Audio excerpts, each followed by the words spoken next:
So we're doing well today. Welcome back to my channel. Sorry about the glare. It's so hard to find like some decent lighting around here, but I do my best. But I came outside. It seems to be the best.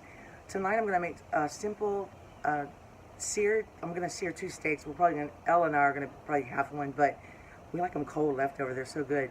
But I found, I think they're New York strip steaks on sale at Kroger. And I did one a couple weeks ago, and it was delicious. So I'm just going to show you how I marinate it a little bit. It's very simple, and I'll show you how much I paid for them, and then I'm going to let them marinate for a little while, and then we'll cook them, and let's get started. Here's the steaks. They weren't the cheapest, but I thought they looked pretty good, and it's all natural, no rind. I don't buy that brand often, but I do like the meat from Kroger. But I paid about $7.19 for both of them, and we're gonna probably get 4 meals out of them, so it's not too bad. But I'm gonna let them come to room temperature a little bit, and then I'm gonna put them on this pan here, and we're gonna marinate them for a little while, and I'll show you what I see. I might trim them up a little bit, but you can always trim them after you cook them as well. But one ingredient that is new to me, that it's actually an old ingredient, is this one. And you know, I told you guys on a few videos that Phyllis Stokes is one of my favorite channels. And she likes to poke hers with a fork and then puts a little bit of this on. This is unseasoned. I read the ingredients. There's no MSG in here. It is, let me tell you, salt, sugar, cornstarch, and prevents caking, and bromelain tenderizer. So, I forgot to open it. And I'm just going to put a little bit because it is new to me, and I don't think it takes a lot, and you really don't even have to have this. I did it without it before. I just thought I would try it. So I'm just going to put just a little bit, and I probably will just kind of squeeze it in there. But I'll tell you my favorite seasonings, and I like to keep it simple. You can make your own steak seasoning or use bought one, and I have some of those. But when I cook beef this way, my favorite thing is just kosher salt. And you know, you have to salt it pretty well, because they're probably about 1 inch thick. I'll put a little salt. I don't want to put too much. And I like the coarse black pepper. I hardly even use the pepper that's already ground up. I have some. I don't use it too often though. And I like a lot of pepper. And I also love this. Now this, you would think that it would make the meat just taste like this Worcestershire sauce, but it doesn't. It actually, this helps tenderize it, and it just gives such a good flavor, and it doesn't take a lot. I learned this trick from an uncle of mine that's passed away, but he just puts this on here, and it's not a lot. You don't want to put too much. And what I want to do next is just kind of press it in here. And then I'm going to flip them. Oh, look what I did. I forgot the plastic thing. Oh, Lordy. Throw that away. Let me wash my hands again. Sorry, I didn't want to touch the camera with my dirty hands. Okay, so we're just going to do the other side. And I think I'm going to only, since I'm not familiar with the tenderizer, I'm only going to put that on one side. This is going to be a test. You know what? And look, it had a, look at that. Look what I did. Oh my goodness. I'll tell you what, I've been a little bit crazy lately. I'm going to try not to get caught up on my videos. Seems like I'm always behind lately, and I apologize. And I'm a little hoarse still, but I think you can hear me, hopefully. But I'm pretty loud as it is. I'm going to put some black pepper, yes. You can put whatever you want, but I like it just like this. And my mother, she always loved just salt and pepper on her ribeye. Ribeye used to be my favorite. I'm kind of steering away from it. I find it a little too rich for me lately. And like I said, I will probably have to trim these. We won't eat that fat. And I'm going to put some more of this. I say, and this, I'm going to tell you, this brand, in my opinion, is the only one you should buy. It's the best. But I don't know if that's just a Louisiana thing, or... My uncle used to put quite a bit of this. I just put a little bit last time I did this for Ella and I. And I forgot to buy... I have those digital thermometers. And they like, so that's gonna be great. They're still pretty cold.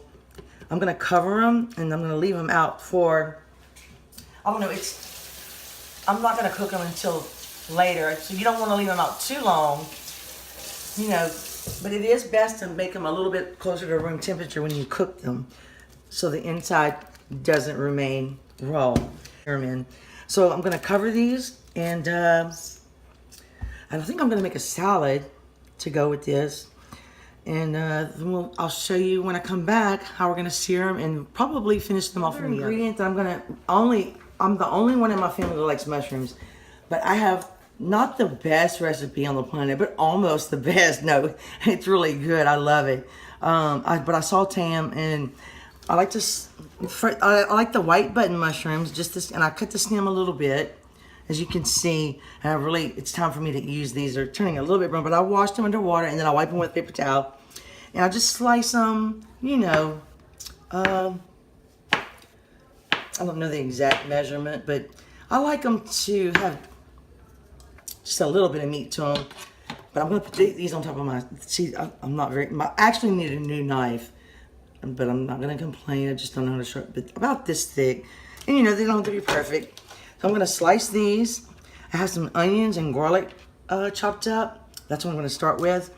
But while my steaks are getting to room temperature, I'm gonna chop these up, and then I'm gonna show you how I saute the mushrooms for the mushrooms sliced. You know, I could just eat this for supper. I love this little recipe. My mom and dad used to make this when I was growing up, and I just loved them. I would eat the cold mushrooms out of the refrigerator. I have about 2 tablespoons of butter. I'm gonna add just a pinch of olive oil. You could use whatever you like, or you could just use butter. That's probably about a tablespoon. I'm gonna let this melt, and I have it on high. I have my oven preheating to convection to 400 because I'm going to sear the steaks in this pot over here. You know, I would use cast iron, but I am scared to scratch my stove. I know that's the best thing to use, but I've actually used this pan, and it works really, really well. I can transfer it right to the oven. And I'm also going to try to bake a dessert. I just don't know if I have enough time today, but I saw the coolest video, and it was easy. It was a box brownie mix, which I have that Cook's Illustrated book. They have about 6 brownie recipes in there. I'm going to do them all for you one day. Like I said, it's been hot lately, so I don't turn the oven on that much. But I know I've been eating a lot of chicken and Cajun food, so tonight it's going to be just a simple little steak dinner. I really don't know what I'm going to do with the sides yet.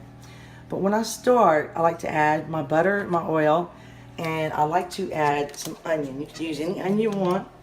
I chopped this red onion quite small because I'm also going to use it for a salad. But I love onions, so I'm going to put, you can put as many as you like. But I figured this might be really good on the steak. So let me heat this up and get it going, and I will bring you back. You can see this. I'm having the hardest time working my tripod today. I'm going to cook these just a little bit. And the reason I add a little olive oil is because if you don't, your butter will burn. But butter gives it the best flavor. And I like to use real butter, as I mentioned before. And I've been buying different kinds of butter lately. I use the Land O'Lakes. I like the Kerrygold. I like the European, I think it's called Plukra or something like that. It starts with a P. I bought a bunch of butter because I was going to do croissants, but now I have to wait for the colder weather because when you roll them out, you want it to be cool because your dough has to stay cold. So these look really nice. I have it on high because I'm always in a hurry. I'm going to cook these before I cook the steaks. And I also want to make one day, my favorite burger is a mushroom Swiss burger. And I think if I use this recipe for the mushrooms, it's going to be so good. I could probably do that with the steak if I wanted to. A lot of people make a blue cheese sauce to put on the steak, or béarnaise sauce, a lot of, whatever kind you want. I like to do my onions a little bit. I'm going to put that here. And I have some garlic. I don't know if I'm going to use that in the steaks. I don't think I will. So I'm going to add my garlic now. And I could have used a bigger pot so you could see better, but I thought I'm just going to add, about I don't know, probably about a clove and a half or 2 cloves of garlic. You don't want to burn your garlic, so keep stirring. And I like this pot. Sometimes I put the lid on and let the mushrooms kind of steam a little bit. It smells good already with the butter and the garlic. So let's start adding our mushrooms. You want to coat these in the butter and the garlic, and I hope this pot's large enough. I've done it before. I did it last time and I ate all the mushrooms. I didn't even wait for the steak because the mushrooms were so good. You know, I love mushrooms on pizza, and my family just doesn't like mushrooms, and it's really a drag because this is about the only way I eat them. They won't let me put it on pizza or anything like that. I'd have to. Oh, and I'm going to do a pizza video for you guys soon. I've been practicing my dough, and I think I have a really good one and a really good marinara sauce using fresh tomatoes. Oh, we made one the other night. That pizza was so good. And you know, the bad thing is I don't write a damn thing down, so I forget what the hell I do. So don't do that. Let's turn this down a little bit. Let's add a touch more olive oil. It looks like the mushrooms just soaked it up. You don't want too much, just a little. I'm going to cook these down just a pinch. Add a little salt. Not too much salt because I'm also going to add a little beef stock. A little pepper. It's pretty simple. There's not a lot of ingredients. But I turn my heat down just a pinch.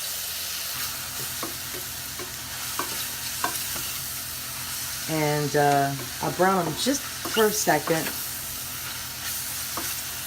That looks pretty good.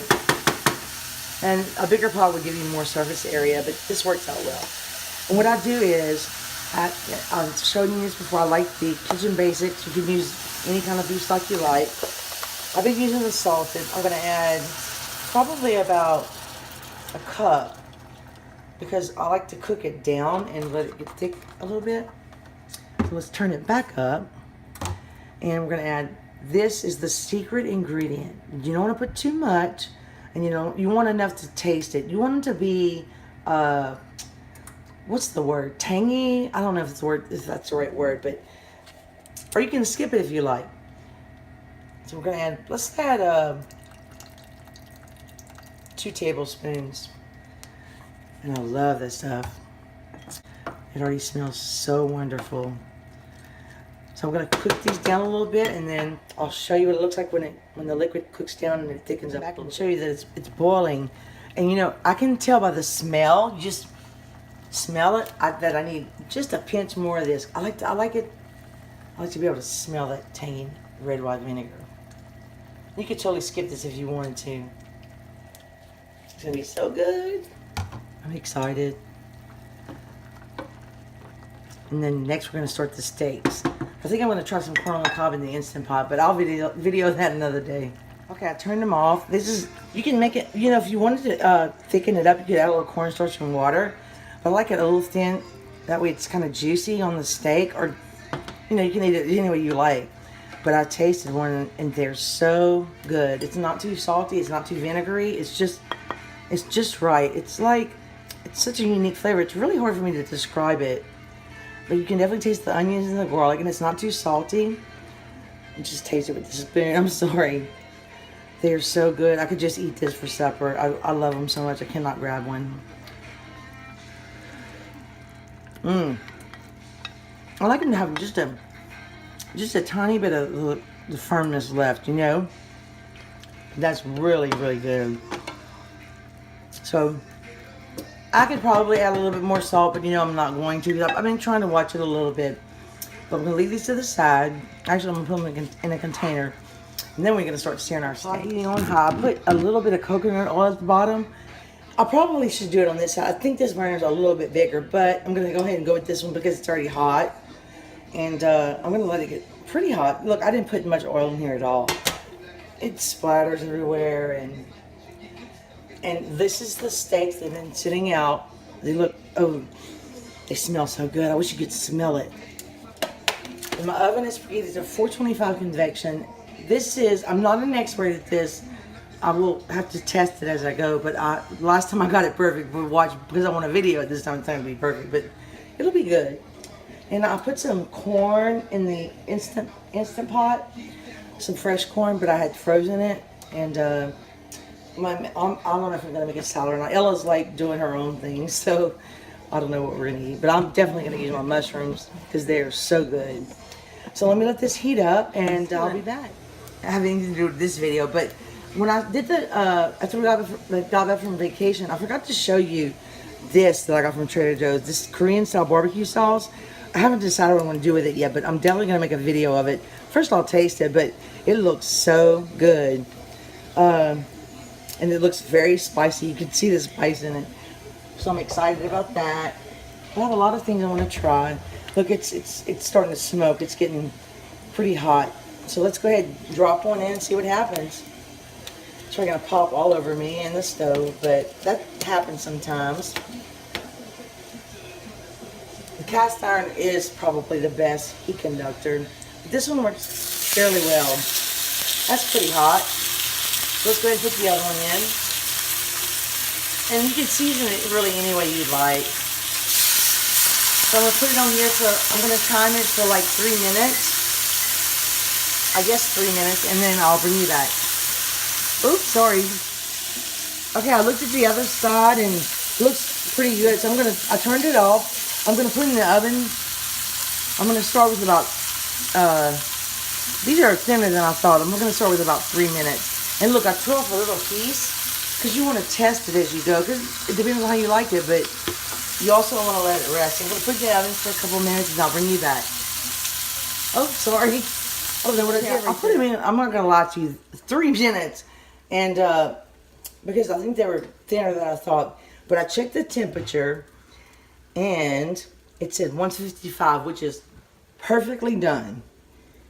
So you can even skip the oven and cook them a little bit longer on the stove. I find the oven just kind of like helps seal in the juices. Now it's saying it's 160.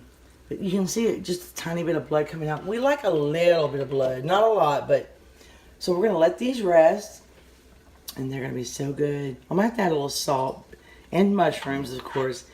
But let me get the sides ready, and then we're gonna do a taste test. My plate looks like I cut it up. It's quite tender. And I put my mushrooms on top. I got corn on the cob, a little bit of potatoes. I put the corn and the potatoes in the instant pot, and I made a little salad for Ella and I to share. And there's Ella's plate. She doesn't like mushrooms. So I'm waiting for Ella to come do a taste test. I pull off the cob and I cut my meat, but it's pretty tender. From letting it marinate, I'll show you. I cut some up, and it cuts really easily, and it's pretty juicy. And this is just how we like it, just a little bit pink, so you can see how juicy it is. It's so good, and I ate so many mushrooms. I'm almost full, actually. I love these mushrooms. They're so good. And I made a salad for us to share, but I might have to save that for tomorrow. But the corn and potatoes are just stuck in the Instant Pot, and I cooked them. I just put some cheese and onions and sour cream and bacon bits on my potatoes. And corn just has salt, pepper, and butter. But it's the fresh corn, and it's really good. But I hope you give this recipe a try. You don't have to grill steaks outside. You can also make them inside. And like I said, that Worcestershire sauce, I really like the flavor it gives, and it tenderizes it. But thank you for watching. I hope you enjoyed the video, and come back tomorrow. I was going to make a dessert tonight, but now it's too late. But maybe tomorrow. And please subscribe if you haven't, and I'll see you next time. Bye.